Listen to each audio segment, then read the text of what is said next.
समस्त भाई बहनों को नमस्कार। आज मैं गुप्त नवरात्र पर एक वीडियो बनाने जा रहा हूँ।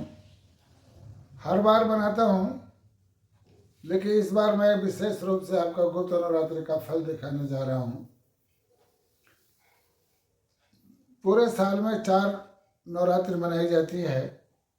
2 प्रत्यक्ष है, 2 अप्रत्यक्ष है। चैत्र नवरात्रि प्रत्यक्ष है और अक्टूबर मास में शारदीय नवरात्रि भी प्रत्यक्ष है। 2 गुप्त नवरात्रि है। एक आषाढ़ महीने का जो शुक्ल पक्ष आता है तो प्रतिपदा से लेकर नवमी तक गुप्त नवरात्रि मनाई जाती है। दूसरा माघ महीने के शुक्ल पक्ष के प्रतिपदा से लेकर नवमी तक गुप्त नवरात्रि मनाई जाती है। इस बार 30 जनवरी से बृहस्पतिवार से आपका गुप्त नवरात्रि शुरू हो रहा है और 7 फरवरी शुक्रवार को समाप्त हो रहा है। जिस भाई बहन को पूजन में इच्छा हो पूजन करने का, तो 30 जनवरी को कलश स्थापना कर सकते हैं। और इसमें इस गुप्त नवरात्रि में तंत्र क्रियाएं ज़्यादा की जाती है। तंत्र अक्सर गुप्त रूप से की जाती है, इसलिए इसका नाम गुप्त नवरात्रि है। जैसे पिछले बार आषाढ़ का नवरात्रि इस बार 10 दिन का पड़ा था, लेकिन अभी जो नवरात्रि है माघ का, ये 9 दिन का ही है। तो आजकल विशेष मनोकामना पूर्ण करने का यही 2 तिथियां हैं, आषाढ़ के गुप्त नवरात्रि और माघ की गुप्त नवरात्रि। अब इसमें नाना प्रकार की सिद्धियां हैं। कोई निवारण मंत्र सिद्ध करता है, कोई कुछ सिद्ध करता है। सिद्धि कई दिन है, लेकिन विशेष जो जरूरतें होती है धन का होता है। तो चाहे किसी भी धर्म के लोग हों, उनके धन की आवश्यकता सबसे ज़्यादा होता है। तो सरल विधि, अब कठिन विधि, अब कहें कि आप कामाख्या जाइए वहाँ 9 दिन साधना करिए तो सबके बस का नहीं है, या मंदिर में जाइए वहाँ 9 दिन साधना करिए, ये भी संभव नहीं है। तो आसान तरीका देखिए, एक तो कलश स्थापना करके पूजा करिए। दूसरा ये देखिए, मेरे हाथ में आपको श्रीफल दिखाई दे रहा होगा। श्रीफल अर्थात नारियल का फल। और करोड़ लोग मानने को तैयार नहीं है कि नारियल में से पेड़ निकल आता है। तो देखिए, श्रद्धा और विश्वास के साथ गुप्त नवरात्र के पहले दिन से ऐसा कोई मिट्टी का पात्र हो या कोई भी पात्र हो सकता है, उसमें नारियल रखिए जैसे मैं रखा हूँ। इसको डेली पानी से गीला करिए और रोजाना स्नान ध्यान करिए, माँ लक्ष्मी का जाप करिए।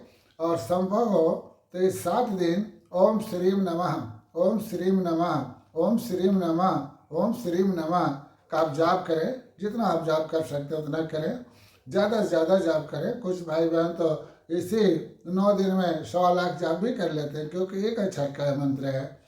और इसे जाप करने के बाद नवरात्रि के दिन इसी मंत्र से हवन करें और इनको डेली इनका दर्शन करें, डेली इन्हें स्नान कराइए। अगर आपके ज़मीन में लगा दें तो बहुत साल तक चलता है, लेकिन ज़मीन में अगर आप नहीं लगाते हैं, किसी पात्र में रखते हैं, तो 2 से 3 साल तक चलता है, पुनः सूख जाता है। तो हम लोग तो सूखने से पहले दोबारा लगा देते हैं। देखिए, पिछले बार का हम सिद्ध किए थे, अब ये निकल चुका है। लेकिन मैं अभी इस गुप्त नवरात्रि पर एक नारियल सिद्ध करेंगे। इसको तो मैं ऊपर छत पर रखूँगा, लेकिन उसका हम डेली सेवा करूँगा। ये मेरे आदत में आ गया। अगर किसी भाई बहन का ये नारियल से पेड़ ना निकले और इसमें जल भरा रहे, डेली डेली गीला करते रहेंगे तो जल सूखता नहीं है, तो भी आपके घर का जो धन है उसमें बरकत होगी और शुभ फल तब भी मिलेगा। अगर संजोग से ये आपका पौधा निकल गया तो माँ लक्ष्मी की विशेष कृपा आप पे है। डेली हम ये तो नहीं कहेंगे कि आप दीपक जलाइए कुछ करिए, लेकिन इन्हें 1 माला कम से कम डेली जाप करिए, इनको नमन करिए, इनका सेवा करिए। ऐसा करने से आपके घर में धन की सिद्धि जरूर हो जाएगी। दूसरा सिद्धि, कुछ पढ़े लिखे लोग होते हैं तो उनको मन इच्छा विवाह करने का इच्छा होता है। वो अपने मन में धारणा करें और इस तरह से श्रीफल का सेवा करें और हे माँ दुर्गा, मेरा सुंदर कन्या है तो सुंदर वर प्राप्त हो, अगर पुरुष है तो मेरा सुंदर वधु प्राप्त हो। इस तरह से श्रद्धा शो करेंगे तो उनके विवाह मंगलकारी जरूर होगा।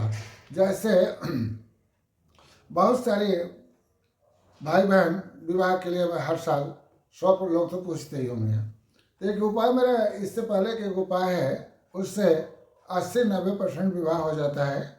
आज जिसका भी विवाह हो सब सुखी रहते हैं।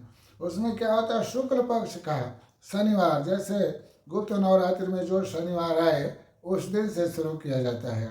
एक ऐसा ही नारियल लीजिए जिसमें पानी लबालब भरा हुआ हो, 3 बार उसे कलावा लपेटिए, फिर भगवान शिव के मंदिर में जाइए। जो शिव मंदिर में जहाँ जलेरी है तो उसके दाहिने तरफ का जो गड्ढा होता है उसे गणपति भगवान कहते हैं, और बाएं तरफ का जो गड्ढा होता है उन्हें कार्तिकेय भगवान कहते हैं, और जो बीच में ऊंचा उठा रहता है उनको भगवान शिव की पुत्री अशोक सुंदरी कहते हैं। और तो आप सर्वप्रथम नारियल शिव जी को स्पर्श करा के चलेरी पर रख दीजिए, और गणपति जी के 5 पिंडों का जल दीजिए। जैसे दाहिने तरफ गणपति जी, बाएं तरफ कार्तिकेय जी, बीच में आपका अशोक सुंदरी जी, शिव बाबा, फिर जलेरी को स्नान कराइए। और जितने शिव मंदिर में मूर्तियां हैं सबको आप स्नान कराइए। लास्ट में नंदी बाबा को आप स्नान कराइए। नंदी बाबा के दाहिने कान में कहें, हे नंदी बाबा, भोले बाबा से कहकर मेरा सुंदर विवाह कराए। ऐसा कहने से तो 12 महीने शुक्ल पक्ष के तंत्र किया जा सकता है, लेकिन गुप्त नवरात्रि से कार्य किया जाए तो 99% सुंदर विवाह होने का अवसर प्राप्त होता है। ये मेरे तजुर्बा की बात है, बता रहा हूँ। दूसरी साधना भी है, जिनके घर में गृह क्लेश बहुत ज़्यादा हो रहा हो वो इस क्रिया को जरूर करें और माँ से प्रार्थना करें, हमारे घर में जो गृह क्लेश हो रहा है, ग्रह बाधा, प्रेत बाधा, भूत बाधा, नाना प्रकार के बाधाओं से मेरे घर में जो क्लेश है उसे समाप्त कराएं। हे माता, मैं कोशिश करूँगा हर गुप्त नवरात्रि पर आपका इसी विधि से पूजा करूँ। ऐसा कह करके कोई आदमी पूजा करता है तो उनके घर में क्लेश कम होता है। तो ज़्यादा हम लंबा नहीं खींचेंगे। और गुप्त नवरात्रि का कोई व्रत रहना चाहता है, इसके लाभ क्या है? पहला लाभ शारीरिक लाभ, दूसरा लाभ मानसिक लाभ। जो मन से बीमार है उनकी बीमारी निश्चित ही दूर हो जाती है। जैसे मन का बीमार तो बहुत बड़ा बीमार होता है, कई कई साल तक वो बीमारियाँ चलती है जिन्हें डिप्रेशन कहते हैं, और आदमी नर्वस हो जाता है, हमसे तो कुछ हो ही नहीं सकता, हम तो कुछ कर ही नहीं पाएंगे, हम तो पृथ्वी का बोझ है। ऐसा कह कर के वो लोग सुसाइड भी कर लेते हैं, और जिंदा भी हो तो मरे के बराबर ही होते हैं। अगर वो भाई बहन इस क्रिया को, श्री फल की क्रिया को करें तो नर्वस सिस्टम उनका बिल्कुल ठीक होगा, छोटे मोटे रोग नहीं होगा, मानसिक रोग तो बिल्कुल ही नहीं होगा, उनका जज्बा बढ़ जाएगा, कार्य करने का क्षमता बढ़ जाएगा। जिस भाई बहन को आध्यात्मिक लाभ, शारीरिक लाभ, मानसिक लाभ, आर्थिक लाभ का इच्छा हो तो इस श्रीफल का पूजा जरूर करें। मैं इतना ही कह करके बंद कर रहा हूँ। जिस भाई बहनों के यह चैनल अच्छा लगा या आज का इस वीडियो अच्छा लगा तो ज़्यादा से ज़्यादा लोगों में शेयर करें, जिससे हर लोग से लाभान्वित हो। नमस्कार।